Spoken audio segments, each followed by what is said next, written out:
ఒక చిన్న పల్లెటూరిలో రోహిత్ అనే అబ్బాయి ఉండేవాడు. చాలా సాధారణ జీవితం, ఎప్పుడూ నవ్వు ముఖంతో ఉండేవాడు. ఎవరికైనా ఏ సహాయం కావాలన్నా చేసేవాడు.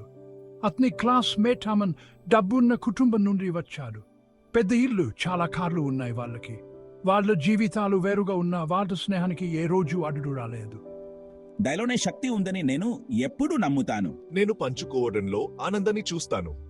వాళ్ళిద్దరూ కలిసి ఎప్పటికీ నిలిచి ఉండే స్నేహం మీద నమ్మకం ఉంచారు.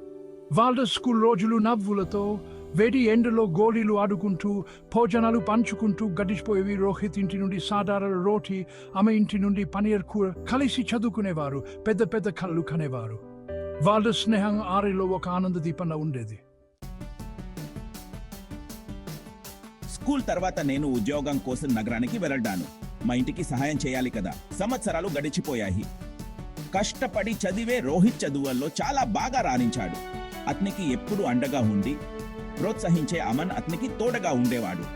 వాళ్ళ బంధం మరింత బలపడింది. యమునా ఎక్కడున్నా మన స్నేహం మాత్రం ఇలాగే ఉండాలని నేను మాటిచ్చాను. నగర జీవితం రోహిత్కి చాలా కష్టంగా అనిపించింది. మొదట్లో చాలా ఇబ్బందులు పడ్డాడు. చిన్న గదిలో ఇతరులతో కలిసి ఉండేవాడు. ఒక చిన్న ఫ్యాక్టరీలో చాలా గంటలు పనిచేసేవాడు. కానీ ఎప్పుడూ ఫిర్యాదు చేయలేదు. అమన్ రాసే ఉత్తరాలే అతనికి ఎరట్. కట్టుసుబాల్లో ఒకరికొకరుగా నిలిచి వార్తలు పంచుకునేవారు. ఒకరోజు వాళ్ళ స్నేహాన్ని మరింత పరీక్షించే ఒక ఉత్తరం వచ్చింది. అమన్ తండ్రికి బాగా అనారోగ్యం వచ్చింది. ఖరీదైన శస్త్రచికిత్స చేయాలి. చాలా బాధపడ్డాడు. నా బాధంతా ఉత్తరంలో రాసి రోహిత్కి పంపాను. అమన్ ఉత్తరం చదివినా తర్వాత నా గుండె బరువుగా అయిపోయింది. నేను సహాయం చేయాలని గట్టిగా అనిపించింది. రెండు ఆలోచన లేకుండా రోహిత్ వెంటనే పనిలోకి దిగాడు. తన మేనేజర్ దగ్గరికి వెళ్లి అప్పు అడిగాడు. చాలా మొరపెట్టుకున్నాడు. తిరిగి తప్పకుండా చెల్లిస్తానని మాటిచ్చాడు. చివరికి మేనేజర్ అంగీకరించాడు. డబ్బు అమన్కి పంపాడు. రోహిత్ మనసులో ఉపశమనం. వాళ్ళ స్నేహబంధం యొక్క బలం మరింత దంచుపడింది.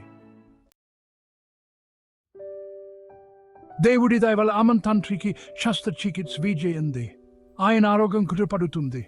అమన్కి ప్రాణం లేచి వట్టనింది. నువ్వు చేసిన సహాయానికి ఎప్పటికీ రుణపడి ఉంటాను.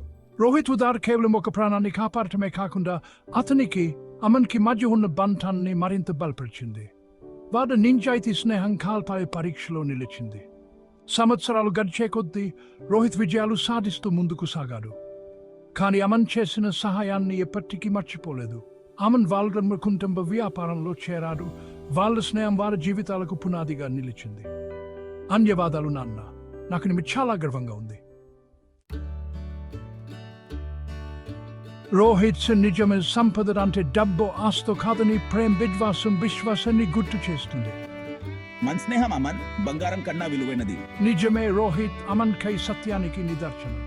నిజమైన స్నేహితులు ఉన్నవారే ప్రపంచంలో అత్యంత ఘనవంతులు అని చాటుతుంది. నిజమే, రోహిత్ జీవితం అనూహ్యమైన ప్రయాణం. కానీ నిజమైన స్నేహితులు పక్కన ఉంటే ఏ అడ్డంకైనా అధిగమించగలం.